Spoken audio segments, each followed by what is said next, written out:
11 horas e 7 minutos, de volta com o nosso CBN Rio. Muito obrigado pela companhia e pela audiência. Reportagem especial agora aqui no nosso CBN Rio. Diogo Bugalho vai nos contar a história do maior roubo de obras de arte da história do Brasil, que completa 20 anos hoje. Era um dia de carmelitas em Santa Teresa, quando os bandidos aproveitaram a grande movimentação no bairro para roubar quadros do Picasso, do Salvador Dalí, do Monet, obras avaliadas em 50 milhões de dólares que sumiram no mundo, seguem desaparecidas e os suspeitos também não foram identificados. Lembra essa história pra gente, Diogo Bugalho, 20 anos depois. É isso, Leandro, um roubo cinematográfico aí que está completando 2 décadas nessa terça-feira sem nunca ter sido solucionado. Esse crime, como você disse, aconteceu numa sexta-feira de carnaval, lá no Museu Chácara do Céu, em Santa Teresa, na região central aqui do Rio. Agora o caso prescreve e os responsáveis podem até admitir participação, podem aparecer hoje, dizer que foram eles que cometeram esse crime e eles não serão mais punidos. Tudo aconteceu no dia 24 de fevereiro de 2006, enquanto o Bloco das Carmelitas lotava as ladeiras do bairro.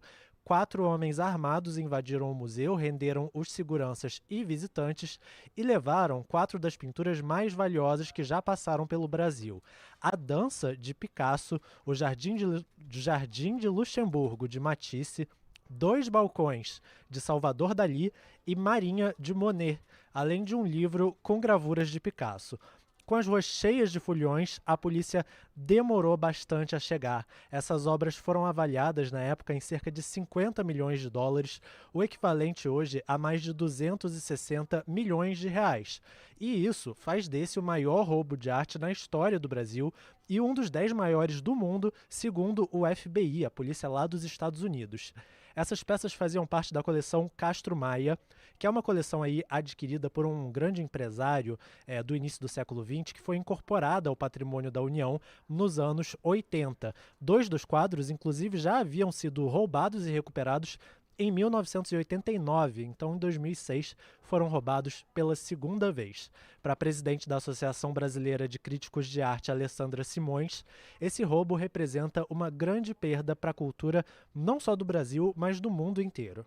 É um país que consegue manter, não apenas ter, mas manter essas obras entre seus acervos, é um país que pode ser visto como um país que detém um patrimônio cultural de relevância universal, mundial. Quando uma obra de arte some de um acervo, que é o lugar por excelência da preservação da memória e da arte de um país ou do mundo, com essa obra some também uma parte da história.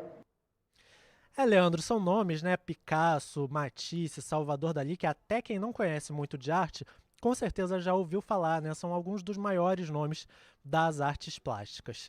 Esse inquérito ficou com a Polícia Federal, mas as obras nunca reapareceram e nenhum bandido foi identificado nesses 20 anos. 2 traficantes internacionais de arte chegaram a figurar como suspeitos, entre eles um negociador francês, mas nenhuma prova contra eles foi encontrada. Apenas o motorista de uma Kombi lá de Santa Teresa chegou a ser preso após afirmar que foi rendido pelos criminosos em fuga, mas esse motorista também foi liberado pouco depois por falta de qualquer evidência. Até hoje, os únicos vestígios dessas obras são pedaços de moldura encontrados queimados dias depois do crime. Após a prescrição, o especialista em direito penal Pedro Simões explica que a polícia pode voltar a esse caso, já que ele pode envolver também outros crimes ainda não prescritos. Além disso, as obras continuam pertencendo ao museu e poderiam voltar ao acervo caso fossem localizadas. A aquisição de uma obra de arte roubada implica um novo crime, que é o crime de receptação. Eu também posso ter, na transferência de objetos roubados, o crime de lavagem de dinheiro. Eu também posso ter exportação ilegal, a importação ilegal de obras de arte. Eu posso ter o crime de contrabando de obra de arte. Então, o fato de que o crime antecedente prescreveu não impede o cometimento de um novo crime. E falando aqui especificamente da possibilidade de alguém ter adquirido essas obras, eu não consigo enxergar uma hipótese em que se defenda uma aquisição de boa-fé. Tá aí, procurado, o Museu Chácara do Céu afirmou que a ausência dessas obras ainda é sentida e que, desde então, reforçou os protocolos de segurança. A Polícia Federal não respondeu sobre as conclusões dessa investigação. Investigação aí, Leandro, que não levou a lugar nenhum. 20 anos, então, crime prescreve e essas grandes obras seguem desaparecidas. Mais de 50 milhões de dólares de prejuízo para o Museu Chácara do Céu. Caramba, acho que muita gente reviveu aqui essa história, né, Leandro? E muita gente também sem saber desse desfecho. Negócio de filme, né?